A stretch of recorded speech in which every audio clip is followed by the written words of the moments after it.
Thomas the Tank Engine was grumbling to the other engines. I spend my time pulling coaches about, ready for you to take out on journeys. The other engines laughed. Why can't I pull passenger trains too? You're too impatient, they said. You'd be sure to leave something behind. Rubbish, said Thomas. I'll show you. One night, he and Henry were alone. Henry was ill. The men worked hard, but he didn't get better.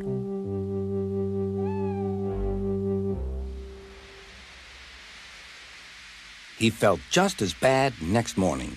Henry usually pulled the first train, and Thomas had to get his coaches ready. If Henry is ill, he thought, perhaps I shall pull his train. Thomas ran to find the coaches. Come along, he fussed. There's plenty of time, they grumbled. Thomas took them to the platform and wanted to run round in front at once. But his driver wouldn't let him. Don't be impatient, Thomas. Thomas waited and waited. The people got in. The conductor and station master walked up and down. The porter banged the doors, and still Henry didn't come. Thomas got more and more excited. Sir Topham Hatt came to see what was the matter, and the conductor and station master told him about Henry. Find another engine, he ordered. There's only Thomas, they said. You'll have to do it then, Thomas. Be quick now. So Thomas ran round to the front and back down on the coaches, ready to start. Let's not be impatient, said his driver. We'll wait till everything is ready. But Thomas was too excited to listen. What happened then, no one knows.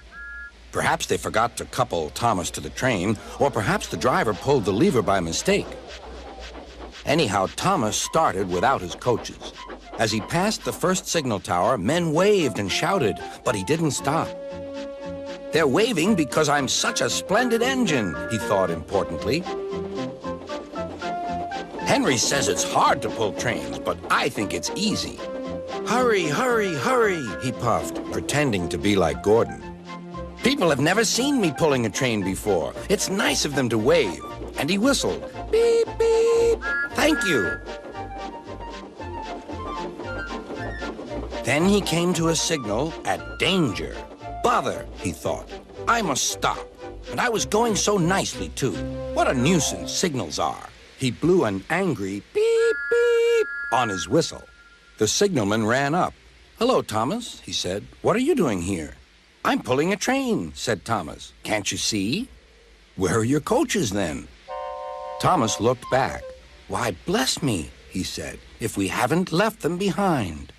Yes, said the signalman. You'd better go back quickly and fetch them. Poor Thomas was so sad he nearly cried. Cheer up, said his driver. Let's go back quickly and try again.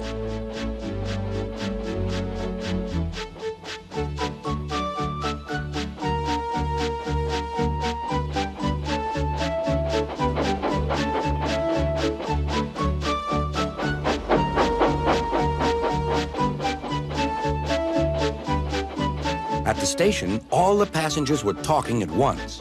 They were telling Sir Topham Hatt what a bad railway it was. But when Thomas came back, they saw how sad he was and couldn't be cross. He was coupled to the train, and this time he really pulled it.